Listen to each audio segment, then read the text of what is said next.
Assalamualaikum warahmatullahi wabarakatuh. Perkenalkan, nama saya Dewi Asriati dengan NIM 2024 010 10 40 17. Baik, pada kesempatan kali ini saya akan mempresentasikan materi yang berjudul Perkembangan Teknologi dan Perubahan Tren di Masyarakat. Yang pertama ada teknologi sebagai agen perubahan sosial. Teknologi dapat dipahami sebagai seperangkat alat, sistem, dan pengetahuan yang digunakan manusia untuk memecahkan masalah dan meningkatkan kualitas hidup. Namun, dalam perspektif sosial, teknologi bukan sekedar alat netral. Ia ikut membentuk cara manusia berinteraksi, mengorganisasi kegiatan ekonomi, dan membangun budaya. Ketika teknologi baru masuk, masyarakat mengalami perubahan pada 3 level. Yang pertama, struktur sosial. Misalnya, pola kerja, jenis pekerjaan, dan distribusi peran. Yang kedua, pola relasi. Misalnya, komunikasi daring, komunitas virtual. Dan yang ketiga, nilai-nilai. Misalnya, cara menilai prestasi, gaya hidup, dan konsumsi informasi. Perubahan sosial berbasis teknologi sering bergerak cepat karena didorong oleh kemudahan akses informasi dan jaringan.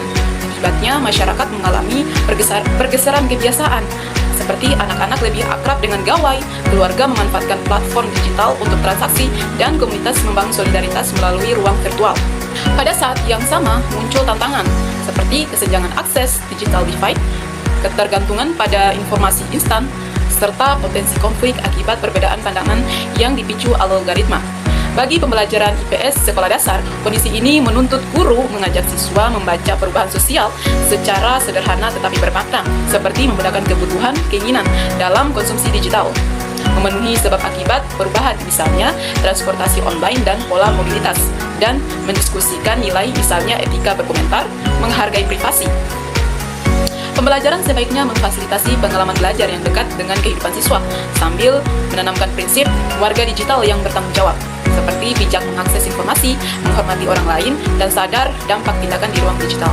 Selanjutnya, perubahan tren masyarakat di era digital. Tren masyarakat adalah pola perilaku, preferensi, dan praktik sosial yang meluas dalam periode tertentu. Di era digital, tren banyak dipengaruhi oleh platform, seperti media sosial, marketplace, dan aplikasi pesan, serta arus informasi real-time. Beberapa tren yang relevan untuk IPS sekolah dasar antara lain.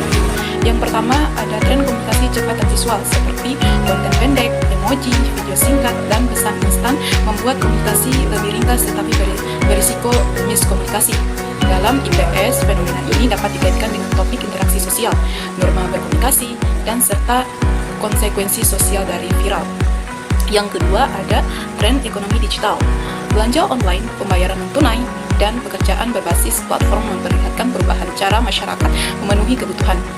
IPS dapat memanfaatkan contoh sederhana, misalnya perbandingan pasar tradisional ke marketplace, untuk membahas produksi, distribusi, konsumsi, serta etika konsumen. Yang ketiga, tren pembentukan opini publik. Seperti informasi menyebar cepat, tetapi tidak selalu benar. Anak-anak mudah terpapar informasi tanpa verifikasi. Disinilah literasi media informasi menjadi kunci. Siswa belajar mengenali sumber, membedakan fakta opini, dan menghindari penyebaran informasi meragukan. Dan yang terakhir ada tren budaya populer digital. Game online, influencer, dan budaya challenge membentuk gaya hidup anak. Guru IPS dapat mengaitkannya dengan topik nilai, identitas, keberagaman, dan dampak sosial dari budaya populer.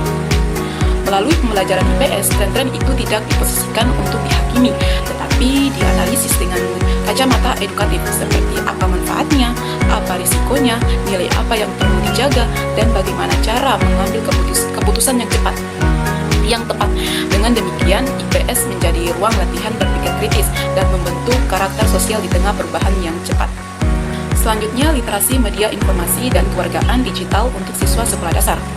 Literasi media dan informasi menekankan kemampuan mengakses, mengevaluasi, menggunakan, serta memproduksi informasi secara kritis dan bertanggung jawab. UNESCO menekankan skill dan kompetensi digital agar masyarakat mampu bernavigasi aman di lingkungan online dan terlibat kritis dengan informasi. Dalam konteks sekolah dasar, literasi media dan informasi perlu diturunkan menjadi kebiasaan sederhana yang bisa dipraktikkan, seperti cek sumber informasi ini dari siapa, apakah sumbernya jelas. Yang kedua, cek bukti. Ada data atau foto asli, bisa dibandingkan dengan sumber lain. Yang ketiga, cek tujuan. Ini untuk memberitahu, menjual, atau memprovokasi. Dan yang terakhir, etika digital. Sopan berkomentar, tidak menyebar aib, menghormati privasi, dan tidak melakukan perundungan digital. Kewargaan digital di sekolah dasar dapat diarahkan pada 3 pilar. Yang pertama, aman, etis, dan kritis. Pembelajaran IPS dapat mengintegrasikan MIL melalui kegiatan yang sesuai perkembangan anak seperti analisis poster atau iklan sederhana, membaca berita anak dengan panduan pertanyaan, atau proyek kampanye kelas tentang sopan santun digital. Penelitian pustaka di Jurnal Pendidikan Kebusai menunjukkan integrasi literasi media informasi dalam IPS dapat ditempuh melalui pembelajaran aktif, seperti siswa dilibatkan menganalisis sekaligus memproduksi konten secara bijak, serta berkolaborasi dengan pemangku kepentingan.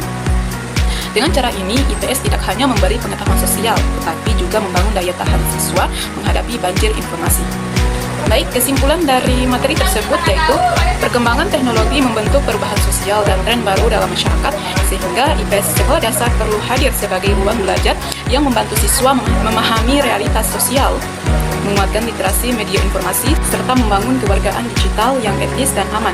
Pemanfaatan teknologi dalam IPS efektif bila diarahkan untuk menumbuhkan HOTS, didukung desain pembelajaran yang sistematis dan diimbangi penguatan kompetensi guru serta akses yang memadai. Mungkin itu saja presentasi dari saya. Saya akhiri dengan ucapan wassalamualaikum warahmatullahi wabarakatuh.